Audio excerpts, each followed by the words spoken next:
അപ്പോൾ ഇന്ന് നമ്മളെ വണ്ടിയിലെ ടാക്കോഗ്രാഫിൽ കാർഡ് ഇടുന്നതിനെ പറ്റിയാണ് പറയുന്നത് കേട്ടോ. ഇതാണ് ടാക്കോ കാർഡ് വന്നിട്ട് നമ്മുടെ ഡ്രൈവർ കാർഡ് എന്നൊക്കെ പറയും ഇവിടെ. അപ്പോൾ ഇത് ഉപയോഗിച്ചാണ് നമ്മൾ വണ്ടി ഓടിക്കുന്നത്.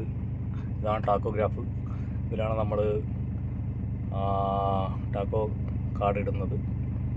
ഇതിലാണ് നമ്മളെല്ലാം റെക്കോർഡ് ആവുന്ന ഇതിലാണ് കേട്ടോ. നമ്മളെ ഡ്രൈവർ റെക്കോർഡ് എല്ലാം ഇതിനകത്താവും. നമ്മളെ റെസ്റ്റ്, ഡ്രൈവിങ്, വയലേഷന് എല്ലാം ഇതിനകത്ത് റെക്കോർഡാവും. ഇപ്പോൾ എൻ്റെ റെസ്റ്റ് ടൈം കഴിഞ്ഞിരിക്കുകയാണ്. നമുക്ക് കാർഡ് ഇടാം. കാർഡ് ഇപ്പോൾ ഇടുന്നത് നമ്മുടെ ഫോട്ടോ കറക്റ്റ് അടിഭാഗത്ത് നമ്മുടെ നേർക്ക് വരുന്ന രീതിയിൽ ഇടണം കേട്ടോ. അപ്പോൾ നമ്മൾ ഡ്രൈവർ വണ്ണിൽ ഇങ്ങനെ ഞെക്കി പിടിക്കുക. അപ്പോൾ അതിൻ്റെ സ്ലോട്ട് ഓപ്പണായി വരും.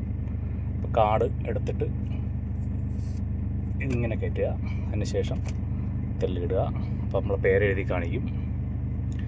അപ്പം ലാസ്റ്റ് വിത്തൗട്ട് ഡ്രൈവ് എഴുതി കാണിക്കും. ഇങ്ങനെയെല്ലാം എഴുതി കാണിക്കും. റെസ്റ്റ് അണ്ടിൽ നൗ വയ്ക്കുമ്പോൾ ഓക്കെ കൊടുക്കുക. നമ്മൾ ബിഗിൻ കൺട്രി ഓക്കെ കൊടുക്കുക. പ്രിൻ്റ് ഔട്ട് നോ ഓക്കെ കൊടുക്കുക. കൺഫേം എൻട്രീസ് ഓക്കെ കൊടുക്കുക. Ready to drive after vehicle check. അപ്പോൾ ആഫ്റ്റർ വെഹിക്കിൾ ചെക്ക് എന്ന് പറഞ്ഞാൽ ഒരു 5 മിനിറ്റ് നമ്മൾ വണ്ടി ഇടണം. അത് കാൽക്കുലേറ്റ് ആവാനായിട്ട് നമ്മളൊരു 6 മിനിറ്റ് ഇടും. 2 മിനിറ്റ് എപ്പോഴും നമ്മൾ എക്സ്ട്രാ ഇടണം കേട്ടോ. ഇതിൽ കാൽക്കുലേറ്റ് ആവണമെന്നില്ല. ഓക്കെ. അപ്പോൾ നമ്മൾ ഇവിടെ കൊടുക്കുക.